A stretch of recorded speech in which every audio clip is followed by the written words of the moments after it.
आज का हमारा जो विषय है वो है परमेश्वर का राज्य कैसा है। बीते दिनों के अंदर हम परमेश्वर के राज्य के विषय में हम सीख रहे हैं और पवित्र आत्मा ने इस विषय में कई बातों को हमारे सामने रखा है। आज हम प्रभु के वचन में देखेंगे। निकालिए मत्ती की किताब और इसका 3 अध्याय और इसका 2 पद।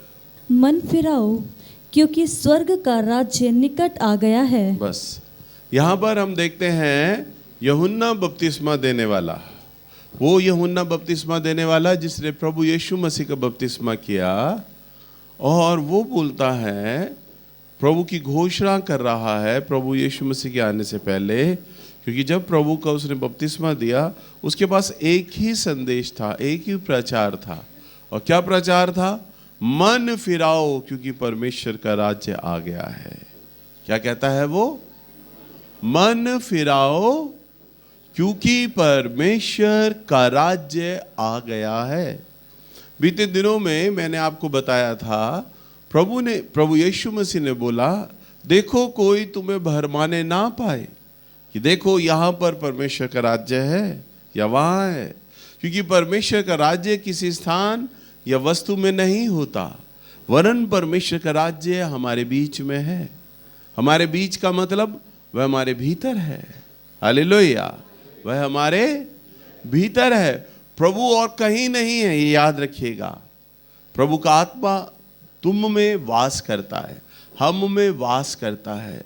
प्रभु अपने वचन में कहता है, जहां 2 या 3 मेरे नाम में इकट्ठा हैं, मैं उनके बीच में हाजिर हूं। हालेलुया, कहता है ना। और यहां पर 2 या 3 जन से कहीं अधिक लोग हैं, और जब 2 या 3 जन से कहीं अधिक लोग एक मन होकर जब प्रार्थना करते हैं तो परमेश्वर का राज्य स्थापित हो जाता है, क्योंकि जहां परमेश्वर है वहां उसका राज्य है। हमारे बीच में देखते हैं हर सप्ताह प्रभु चंगाइयाँ करता है, चमत्कार करता है, भविष्यवाणियों में होकर वो आपसे बात करता है। तो उसको किसी विशेष स्थान की आवश्यकता नहीं होती, किसी विशेष वस्तु की ज़रूरत नहीं होती। वो तो कहता है जहाँ मेरे बच्चे इकट्ठा हैं मैं उनके बीच में हाजिर हूँ। तो कहता है यूहन्ना बपतिस्मा देने वाला ये घोषणा कर रहा है, वो कहता है मन फिराओ क्योंकि स्वर्ग का राज्य निकट आ गया है। तो जब प्रभु का आत्मा हमारे भीतर है तो हमें मन क्यों फिराने की आवश्यकता है? सवाल तो यह है। और प्रभु यीशु मसीह ने भी यही तो प्रचार किया अपनी सेवा को शुरू करते वक्त। क्या प्रचार किया? निकालिए मत्ती की किताब 4 अध्याय और इसका 17 पद। उस समय से यीशु ने प्रचार करना और यह कहना आरंभ किया, मन फिराओ क्योंकि स्वर्ग का राज्य निकट आया है। हाँ, वो कहता है मन फिराओ क्योंकि स्वर्ग का राज्य निकट आया है। इसका अर्थ है स्वर्ग का राज्य आ चुका है, बस अब आपको उस स्वर्ग के राज्य में प्रवेश करना है, उसको महसूस करना है, उसको जानना है। जब वो प्रभु का राज्य है तो वहां पर परमेश्वर उपस्थित है। उदाहरण के लिए किसी राजा का राज्य जब होता है तो उस राजा की प्रभुता, उस राजा का कानून उस राज्य में चलने लग जाता है। अब जैसे इलेक्शन हो रहे हैं बीते दिनों में, अभी दोबारा हो रहे हैं, तो हम देखते हैं ना न्यूज़ के अंदर कि वहाँ से ये सरकार इतने वोटों से जीत गई, अब ये सरकार उस राज्य पर राज करेगी। हम देखते हैं ना चुनावों में। तो जो सरकार जिस जगह, जिस राज्य में, जिस शहर में जीतती है, उस राज्य में उस सरकार का कानून लागू हो जाता है, उसके नियम लागू हो जाते हैं। समझ पा रहे हैं? परमेश्वर का जब राज्य आ चुका है तो किसके नियम चलेंगे? अब बोलो ना। परमेश्वर का राज्य आ गया है तो किसके कानून चलेंगे? परमेश्वर के कानून चलेंगे, परमेश्वर के नियम चलेंगे, परमेश्वर की प्रभुता होगी। प्रभु का जो वचन है, प्रभु कहता है यदि मेरे बच्चों तुमने परमेश्वर के राज्य में आना है, क्योंकि देखो परमेश्वर का राज्य तो आ चुका है, और प्रभु का आत्मा आप सबको निमंत्रण देता है। उदाहरण के लिए इस चर्च में अगर 100 लोग हैं तो 100 लोगों को निमंत्रण दे रहा है और कह रहा है मन फिराओ क्योंकि स्वर्ग का राज्य निकट आ गया है। आप और मैं ये नहीं सोच सकते ये बात तो यूहन्ना ने बोली थी, ये बात तो प्रभु यीशु मसीह ने बोली थी 2000 साल पहले, ये मेरे लिए थोड़ी ना है, ये आपके लिए है। इस समय जब आप प्रभु का वचन सुनते हो, ये आयत, ये पद आपके लिए है, ये घोषणा परमेश्वर की ओर से है और प्रभु का आत्मा मुझ में होकर अपनी इस बात को आपके सामने रख रहा है, घोषणा दे रहा है, मन फिराओ क्योंकि परमेश्वर का राज्य आ गया है। अब 100 लोग हैं, अब 100 लोगों में से कौन कितने लोग हैं जो परमेश्वर के राज्य में आएंगे?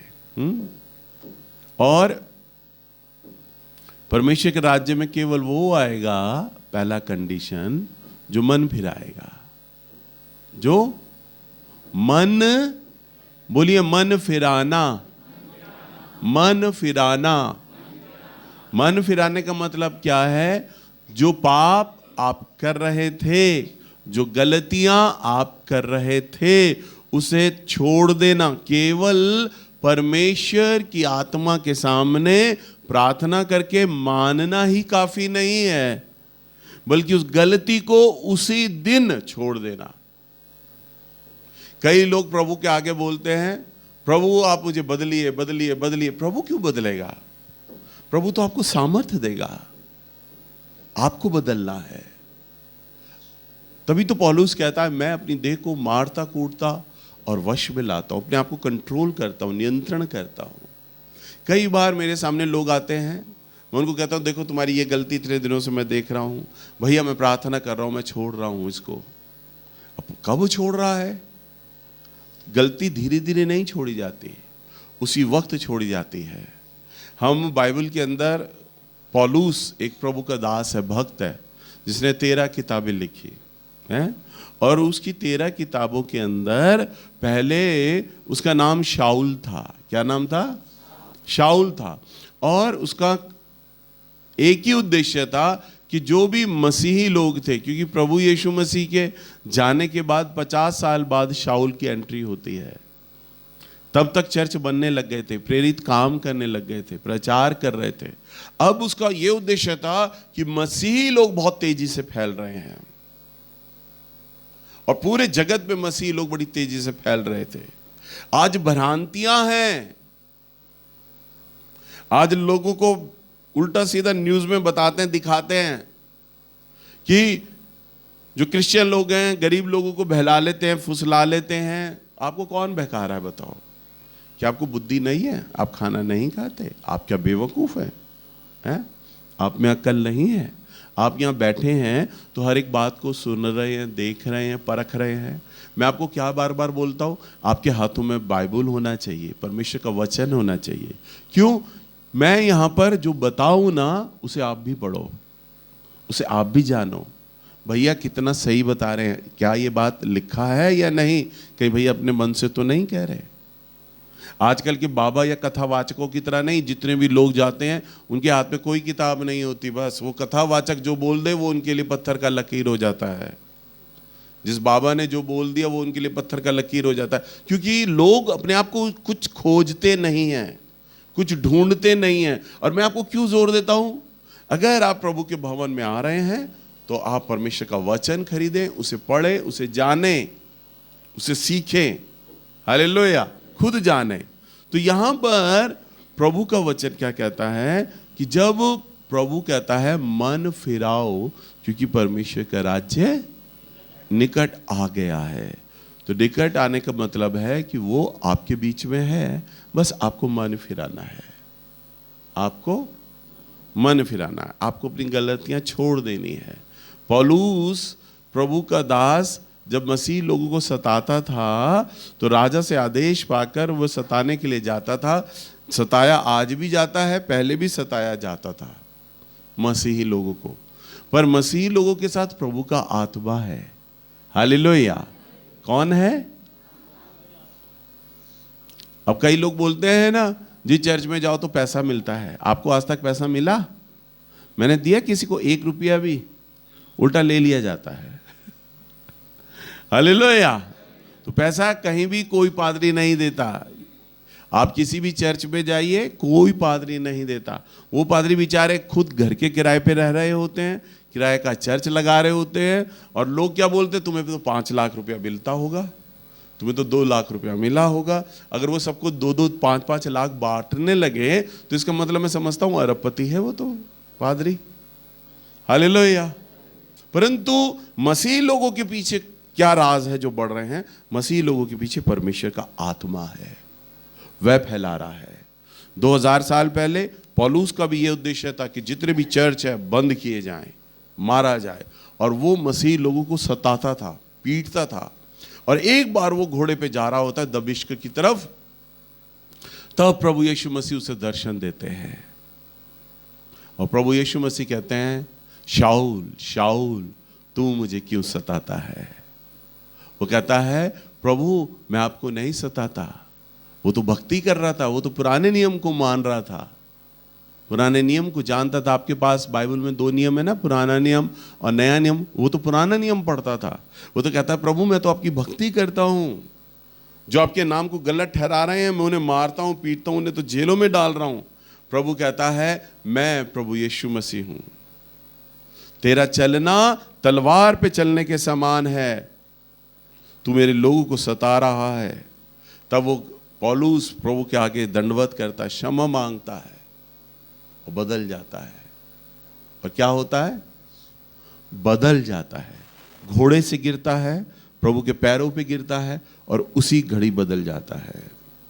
पौलुस ये नहीं कहता कि मैं बदल रहा हूं, बदल गया उसी वक्त। घोड़े से गिरा, मन फिराया और बदल गया। पुराना जीवन सारा उसने त्याग दिया। एक ही झटके में सारी बुराइयों को उसने निकाल बाहर किया, दूर कर दिया। प्रभु के सामने गिर गया, मन फिराया, पश्चाताप किया, और प्रभु के सामने बोला, प्रभु अब ये गलतियां मैं दोबारा भविष्य में नहीं करूंगा, ये पाप मैं नहीं करूंगा। और उसका जीवन बदल गया। हालेलुया। और हम देखते हैं वही पौलुस 12 शागिर्दों से ज्यादा इस्तेमाल हुआ। हर एक चेले ने तो 1-1, 2-2 किताब लिखी, उसने 13 किताबें लिख डाली।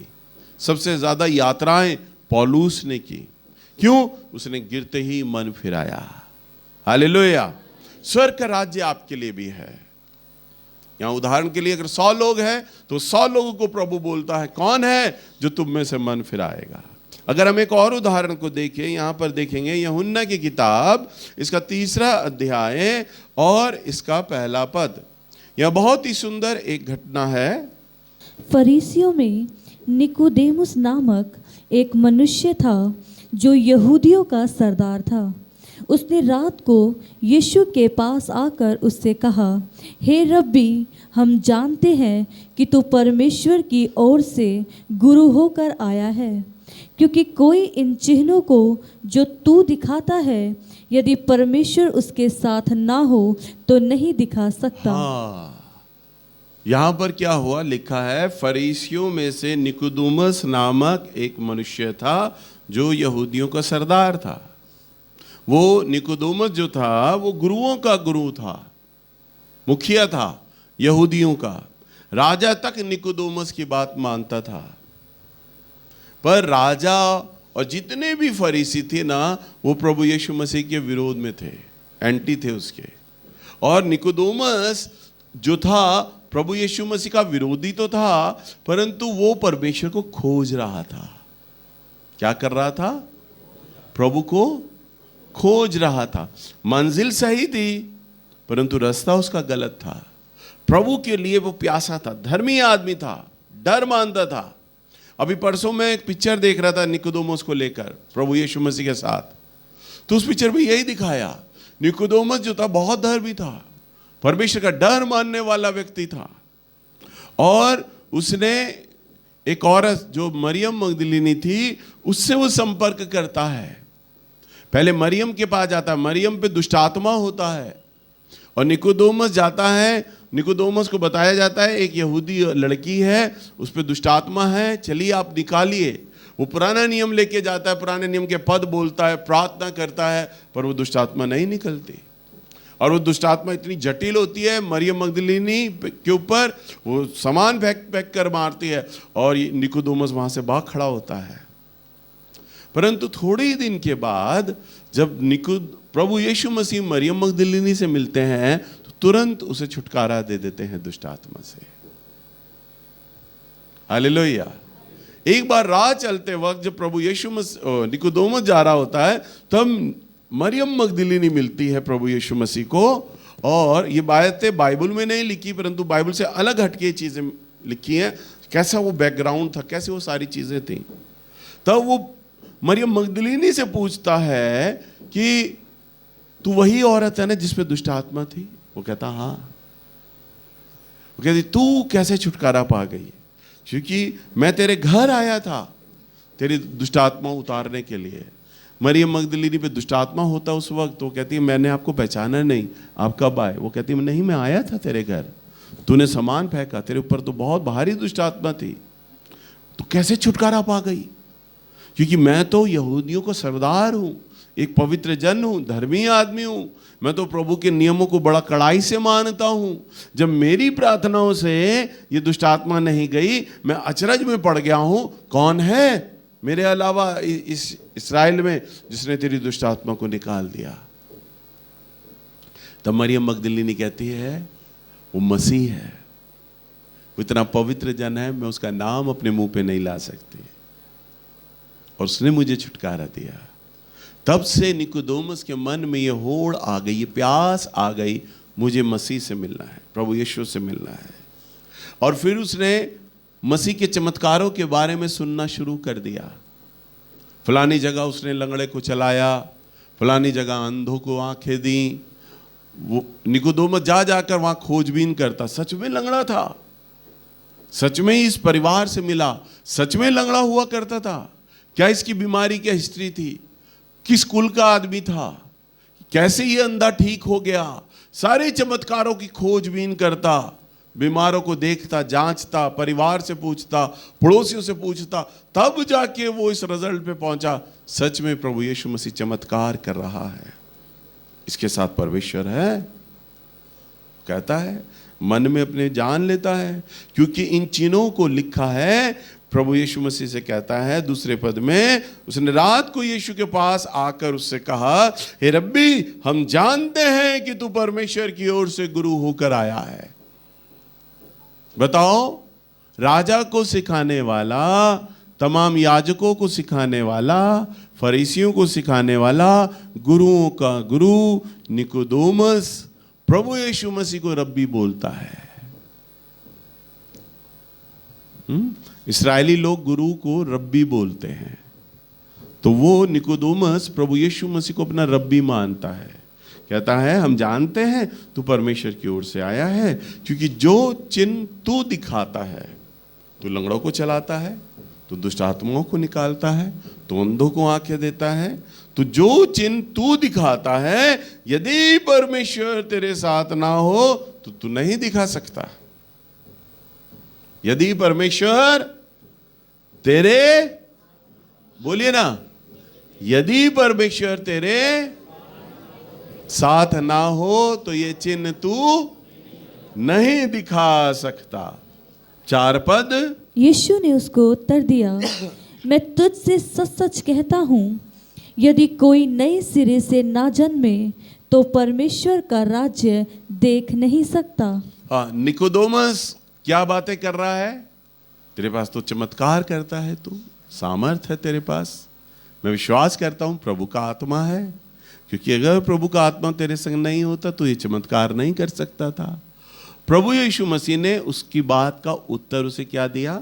मैं तुझसे सच सच कहता हूं, जब तक कोई नए सिरे से ना जन्मे वो प्रभु के राज्य को नहीं देख सकता। निकोदेमुस से तो चमत्कार हो नहीं रहा था, वो तो केवल बाइबल के पद पढ़ रहा था, विश्वास के आधार पर प्रार्थना करने गया था दुष्ट आत्मा को निकालने के लिए, परंतु दुष्ट आत्मा नहीं निकली।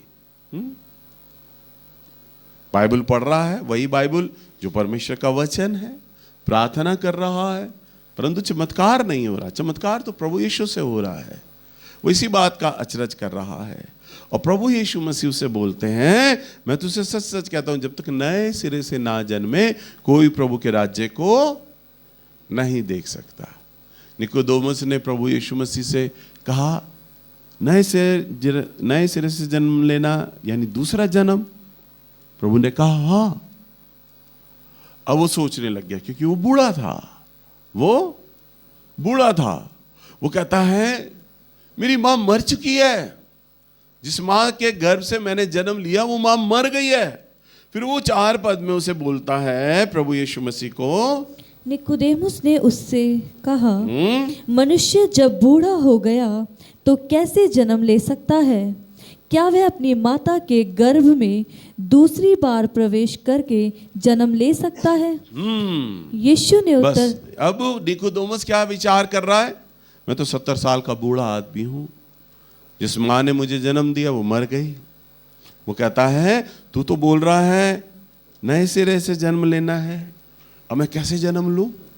मैं दोबारा, वो बोलता है, सवाल करता है, क्या वह अपनी माता के गर्भ में दूसरी बार प्रवेश करके जन्म लेगा? भाई प्रभु यीशु मसीह ने जन्म के लिए कहा, तो जन्म का तात्पर्य तो उसे ये लगा कि जैसे स्वाभाविक एक बच्चा अपनी माँ के गर्भ में 9 महीने रहता है और फिर बाद में वो पैदा होता है, वैसे ही वो ये विचार करने लग गया, क्या मैं दोबारा इसी तरह से, इसी रीति से मुझे 9 महीने अपनी माँ के गर्भ में रहना होगा, दोबारा मुझे जन्म लेना होगा? तो क्या वही जन्म होता है? तब प्रभु यीशु मसीह ने क्या कहा, मैं तुझसे सच सच कहता हूँ, जब तक कोई मनुष्य जल और आत्मा से ना जन्मे तो वह परमेश्वर के राज्य में प्रवेश नहीं कर सकता। कंडीशन, शर्त, क्या लिखा? जब तक कोई मनुष्य जल और आत्मा से ना जन्मे वह परमेश्वर के राज्य में प्रवेश नहीं हो सकता। गारंटी, डेड श्योर, यही है चीज। जब तक कोई जल या आत्मा से जन्म ना ले वे प्रभु के राज्य में प्रवेश नहीं कर सकता। बात ही प्रभु ने खत्म कर दिया बोल के। इसके आगे हो ही नहीं सकता, कहा हो नहीं सकता, प्रवेश नहीं कर सकता। हालेलुया।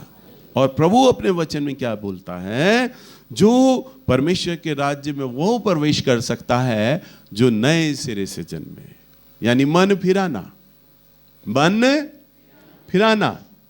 यानी नए सिरे से जन्म लेना। अब आपको नया सिरा जन्म क्या लेना है? प्रभु यीशु मसीह ने कहा जो आत्मा से जन्मा है वो शरीर, छेटा पढ़ बेटा, क्योंकि जो शरीर से जन्मा है हाँ, वह शरीर है और जो आत्मा से जन्मा है वह आत्मा है। हाँ, प्रभु यीशु मसीह ने निकोदेमुस का हाथ पकड़ के बोला और हिलाते हुए बोला, देख ये तेरा शरीर है, जो शरीर से जन्मा है वो शरीर है, परंतु जो आत्मा से जन्मा है वो आत्मा है। हालेलुया। अब आप लोगों की जितनी उम्र है, अब मैं इन लड़कियों से अगर पूछूं बेटा तेरी क्या उम्र है, वो कहेगी 18 साल। इससे बोलूंगा बेटा कितनी उम्र है, कहेगी 5 साल। सबकी अलग अलग उम्र है ना? आप सबकी अलग अलग उम्र है। वो उम्र कब की है? जिस दिन आपने अपनी माँ के गर्भ से इस धरती पर पैदा हुए ना, जिस घड़ी, जिस दिन, जिस महीना, वो आपका डेट ऑफ बर्थ हो गया, वो आपकी जन्म की तारीख हो गई। समझ पा रहे हैं? तो आपने शरीर से जन्म लिया, परंतु आत्मा से तो जन्म हुआ ही नहीं। आत्मा से कब जन्म होता है?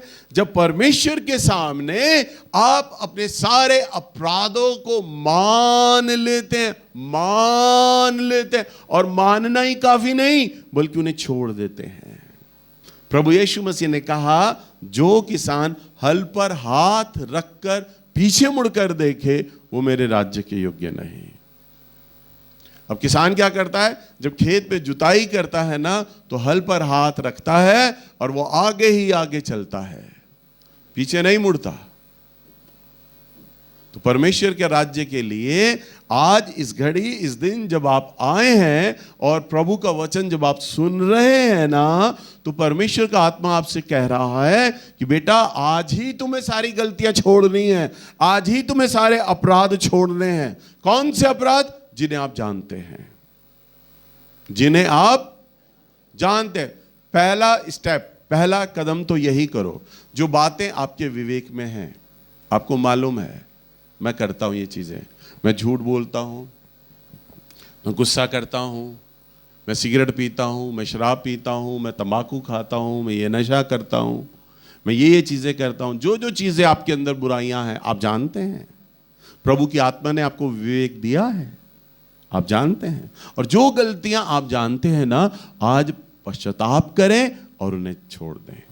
प्रभु से कहें, प्रभु आप मुझे सामर्थ्य दें, आज से मैं इस अपराध को, इस पाप को छोड़ रहा हूं और मुझे सामर्थ्य दें स्वर्ग से। तो परमेश्वर का आत्मा जब देखेगा ईमानदारी वाला मन, आपके भीतर ईमानदारी वाला मन। कई लोग क्या करते हैं, प्रभु मैं शराब छोड़ रहा हूं, परंतु अपने लड़के को भेज दिया, जा अद्धा लिया, और प्रार्थना कर रहे हैं, दोबारा दारू मंगा रहे हैं। सिगरेट जेब में है, प्रभु जी मैं सिगरेट छोड़ना चाहता हूं, प्रभु जी आप सामर्थ्य दें, आमीन। फिर सिगरेट निकाली और पीने लग गए। हालेलुया। जो सिगरेटें, जो शराब, जो तंबाकू, जो बुराइयां, जो पाप आप अब तक इस घड़ी तक कर चुके थे, वो एंड हो गया। बस प्रभु के आगे क्षमा मांगे, पश्चाताप करें, मन फिराएं और प्रभु को कहें, प्रभु मुझे आप सामर्थ्य दीजिए इस पाप के ऊपर जयवंत होने के लिए। कोई भी व्यक्ति अपने बल पर पाप नहीं छोड़ सकता, प्रभु आपको सामर्थ्य देता है। निकोदेमुस क्या कहता है? जो चिन्ह तू दिखाता है। क्यों? क्योंकि परमेश्वर तेरे संग है, परमेश्वर तेरे, तब ये चमत्कार कर रहा है। निकोदेमुस भी बाइबल पढ़ रहा था, परंतु दुष्ट आत्मा उससे नहीं निकले। आपके हाथों में वचन है, प्रार्थना कर रहे हैं, वचन पढ़ रहे हैं, नहीं सामर्थ्य नहीं आएगी आपको। सामर्थ्य परमेश्वर की ओर से, पावर उसकी, शक्ति आपको नहीं मिलेगी। आपको कब मिलेगी? जब मन फिराएंगे। प्रभु ने कहा, यदि तू मेरी ओर एक कदम बढ़े तो मैं तेरी ओर 10 कदम बढ़ने के लिए तैयार हूं। हालेलुया। एक कदम, केवल एक कदम कहता है, और वो कहता है मैं तेरी ओर 10 कदम बढ़ाने के लिए तैयार हूं। आप पाप को ईमानदारी से छोड़ने का निर्णय तो करें, फैसला तो करें। प्रभु का वचन कहता है, धर्मी जन जब निर्णय ले लेता है, क्या कहता है? धर्मी जन जब निर्णय ले लेता है तब यहोवा की सहमति होती है, तब यहोवा परमेश्वर की मर्जी आ जाती है। आमीन बोलते हैं प्रभु। और जब आप निर्णय लेंगे आज यहां पर अपने घर जाके, तो परमेश्वर की सहमति होगी। प्रभु आपको सामर्थ्य देगा, शराब को छोड़ने की सामर्थ्य देगा, गुस्से को छोड़ने की सामर्थ्य देगा, बुराइयों को छोड़ने की सामर्थ्य देगा। तब परमेश्वर का आत्मा आपके संग हो लेता है, तब आप परमेश्वर के राज्य में प्रवेश करते हैं। और जो परमेश्वर के राज्य में प्रवेश करते हैं ना, वो सामर्थी हो जाते हैं। हालेलुया। उनके पीछे प्रभु की आत्मा होती है, उनके पीछे प्रभु की सामर्थ होती है। और 8वें पद में क्या बोलता है? अचंभा ना कर कि मैंने तुझसे कहा, तुझे नए सिरे से जन्म लेना अवश्य है। हवा जिधर चाहती है उधर चलती है, और तू उसका शब्द सुनता है, परंतु नहीं जानता कि वह कहाँ से आती है और किधर को जाती है। हाँ, जो कोई आत्मा बस। क्या?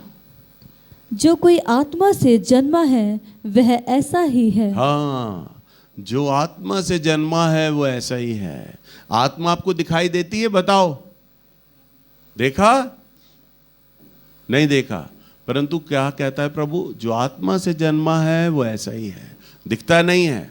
फिर प्रभु उदाहरण देता है, हवा जिधर आती है तुझे पता चलता है किधर से आई किधर गई? निकोदेमुस कहता है नहीं।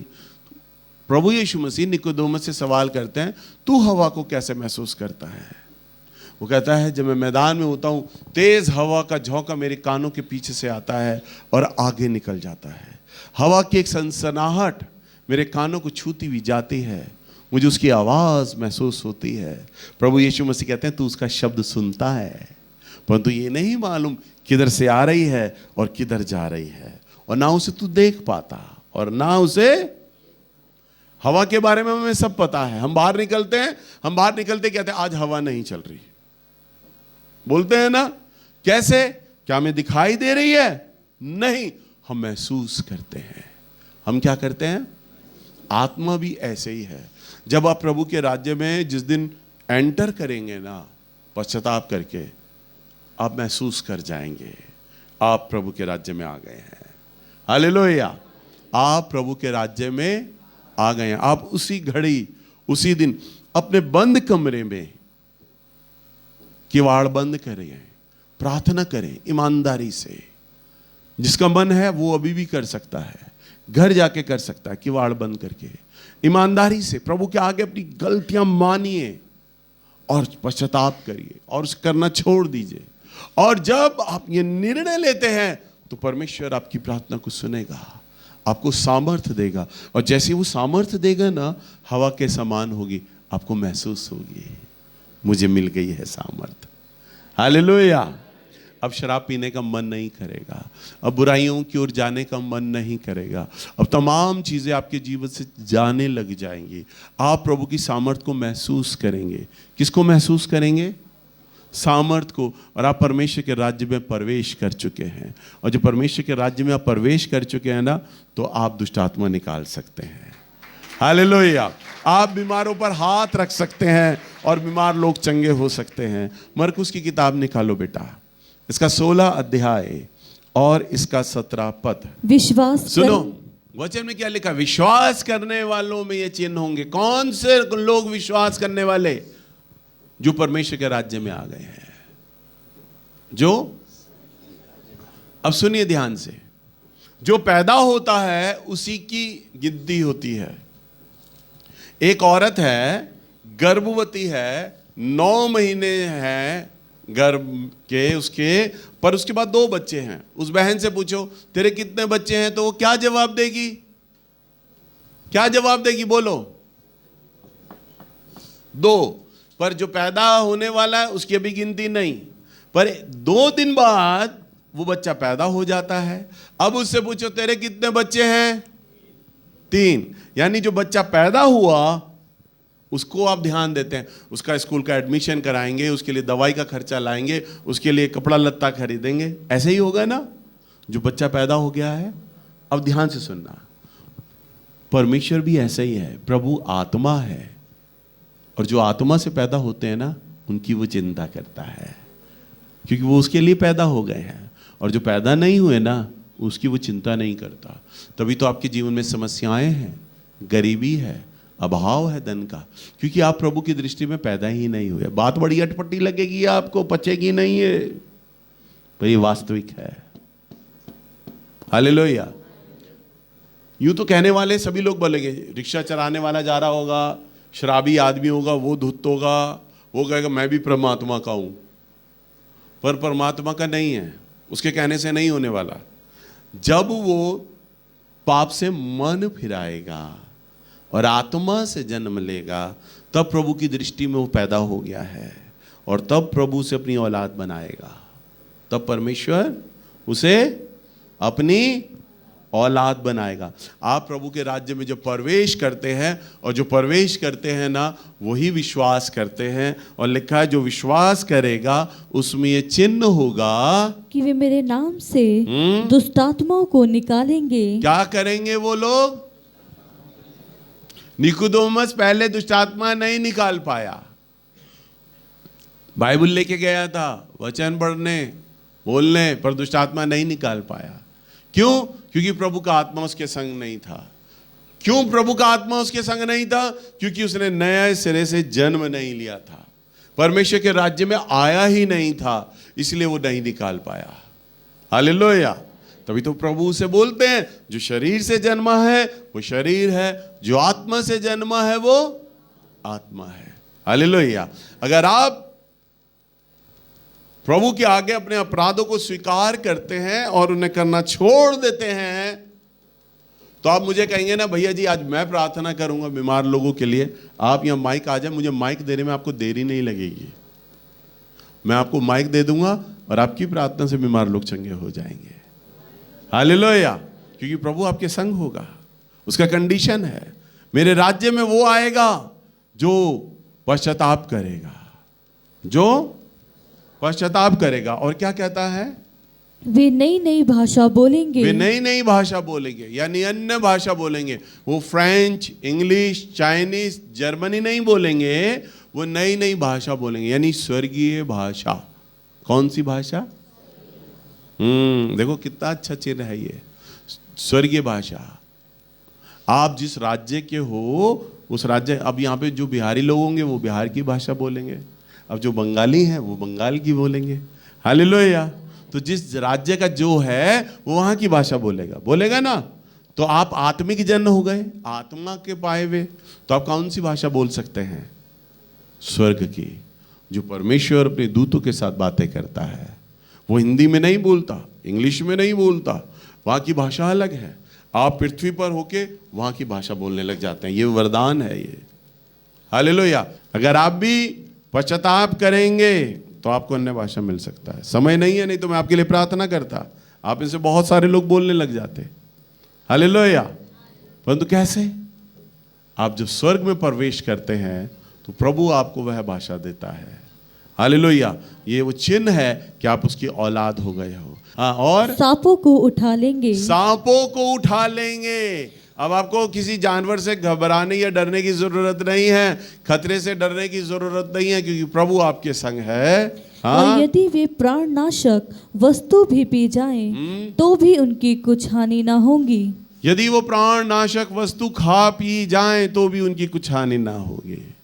कभी आप मुझे अपने घर पे बुलाएं और मुझे बिना बताए अगर मेरे खाने में जहर डाल देंगे ना, तो जहर असर नहीं करेगा मुझे। हाँ, वो बात अलग है, मैं जहर खाऊं, प्रभु जी मैं खा रहा हूं, बचाओगे?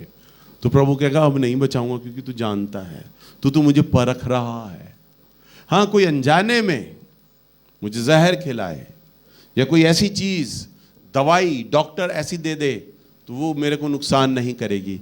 ये वचन में लिखा है वो प्राणनाशक वस्तु खा जाएंगे तो भी उनकी कुछ हानि नहीं होगी। हालेलुया। उनकी कुछ हानि, बताओ, ये वो चिन्ह होंगे। वो बीमारों पर हाथ रखेंगे। आगे क्या लिखा है? वे बीमारों पे हाथ रखेंगे। हाँ। और वे चंगे हो जाएंगे। क्या चिन्ह होगा? वे बीमारों पर हाथ रख देंगे और वो लोग चंगे हो जाएंगे। हाँ, और अच्छा, वे दुष्ट आत्माओं को निकालेंगे और बीमारों को चंगा कर देंगे। हालेलुया।